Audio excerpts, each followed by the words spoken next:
Assalamualaikum warahmatullahi wabarakatuh. Bertemu lagi dengan saya pada mata kuliah persamaan diferensial biasa. Dosen pengampu Ibu Afifah Nuraini, MPD. Pada kesempatan kali ini, saya akan menjelaskan tentang persamaan diferensial linear orde 1. Baiklah, nama saya Harisatul Aliyah, NIM T 2018-7028. Definisi 2.8.1. Persamaan linear orde 1 adalah persamaan diferensial yang dapat ditulis dalam bentuk dy per dx plus pxy sama dengan qx.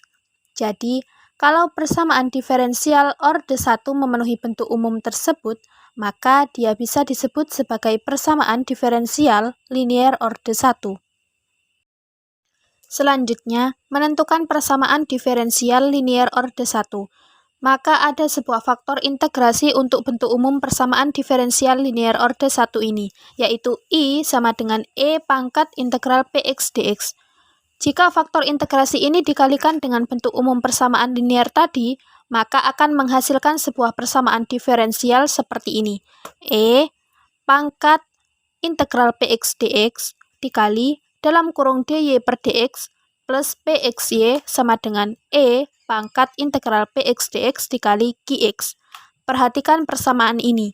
Ini persamaan yang pertama. Kemudian, perhatikan bahwa E pangkat integral px dx dikali dy per dx. Kalau kita kali ke dalam, maka akan menjadi d per dx dikali dalam kurung E pangkat integral px dx dikali y. Ini adalah perkalian antara E pangkat integral px dx dengan y. Kalau kita turunkan terhadap x, ingat ada dua buah fungsi.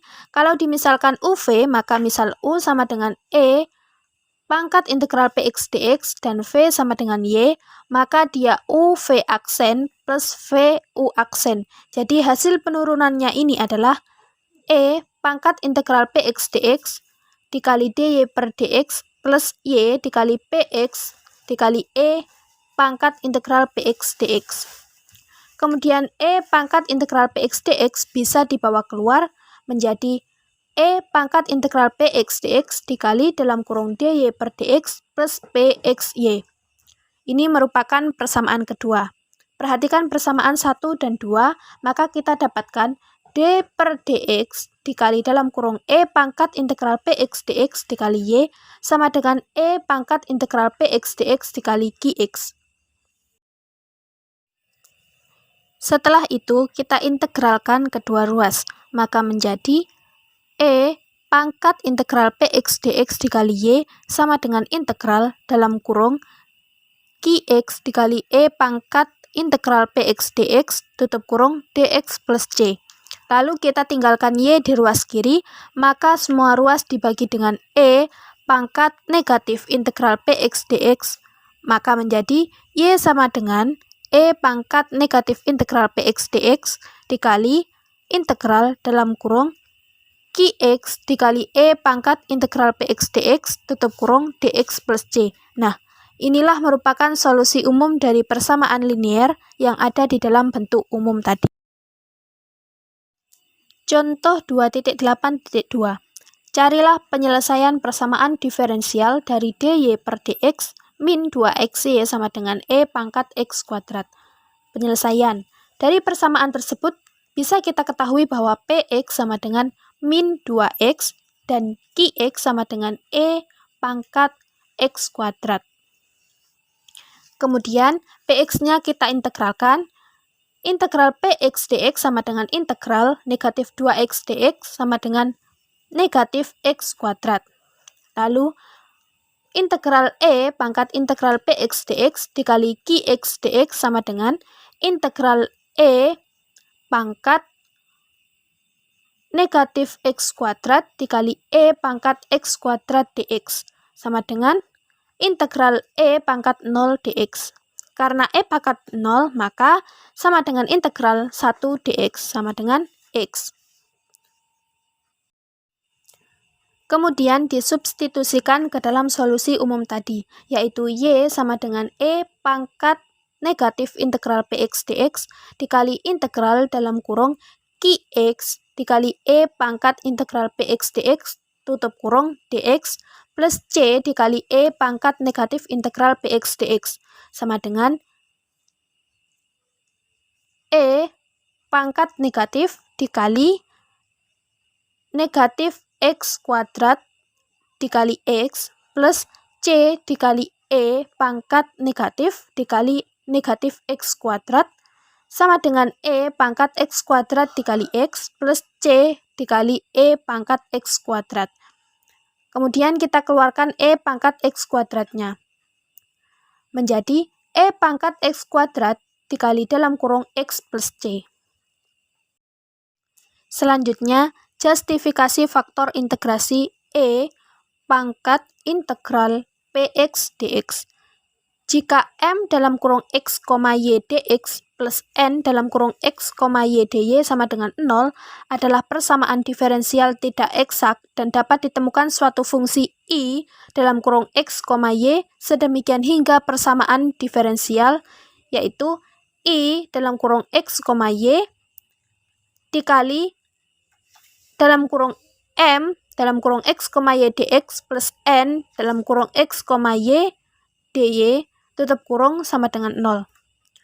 Itu merupakan persamaan diferensial eksak, maka fungsi I dalam kurung X, Y dinamakan faktor integrasi dari persamaan diferensial tersebut.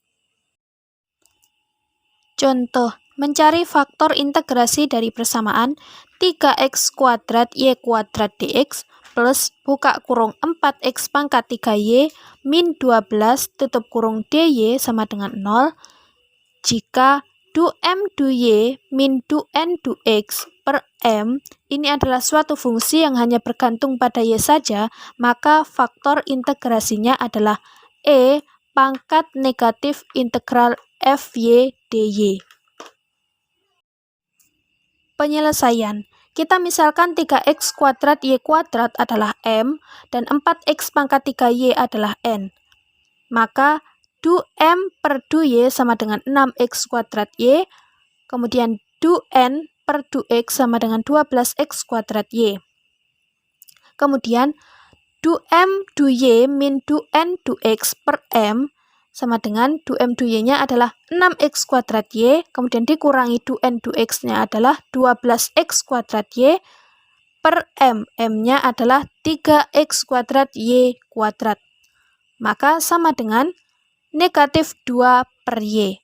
Ternyata ini adalah fungsi fy saja, maka faktor integrasinya adalah I sama dengan E pangkat negatif integral fy dy sama dengan E pangkat negatif integral negatif 2 per y dy atau E pangkat 2 ln y atau E pangkat ln y kuadrat, maka I-nya sama dengan y kuadrat. Sekarang kita kalikan semua dengan y kuadrat, maka kita punya 3x kuadrat y pangkat 4 dx plus buka kurung 4x pangkat 3 y pangkat 3 min 12y kuadrat tutup kurung dy sama dengan 0. Sekarang kita cek apakah ini benar persamaan diferensial eksak atau tidak. Kita punya du m per du y sama dengan 12x kuadrat y pangkat 3. Dan kita punya du n per du x sama dengan 12x kuadrat y pangkat 3. Jadi benar ini adalah eksak. Selanjutnya kita selesaikan dengan PD eksak. Jadi kita selesaikan dengan PD yang telah kita hitung tadi, bukan PD yang asalnya. Jadi kita punya du f per du x sama dengan mx, y. Kita integralkan. Integral f sama dengan integral 3x kuadrat y pangkat 4, maka f sama dengan x pangkat 3 y pangkat 4 plus cy. Maka untuk mencari c-nya kita turunkan f-nya, yaitu du f per du y ini harus sama dengan nx, y. F di atas kita turunkan terhadap y, maka kita punya 4x pangkat 3y pangkat 3 plus c aksen y sama dengan 4x pangkat 3y pangkat 3 min 12y kuadrat. maka C aksen Y sama dengan negatif 12Y kuadrat. CY sama dengan integral negatif 12Y kuadrat DY. CY sama dengan negatif 4Y pangkat 3. C-nya sudah kita dapatkan, maka di sini kita punya F sama dengan X pangkat 3Y pangkat 4 min 4Y pangkat 3. Jadi solusinya adalah F sama dengan X pangkat 3Y pangkat 4 min 4Y pangkat 3. Terima kasih, hanya itu yang dapat saya sampaikan. Wassalamualaikum warahmatullahi wabarakatuh.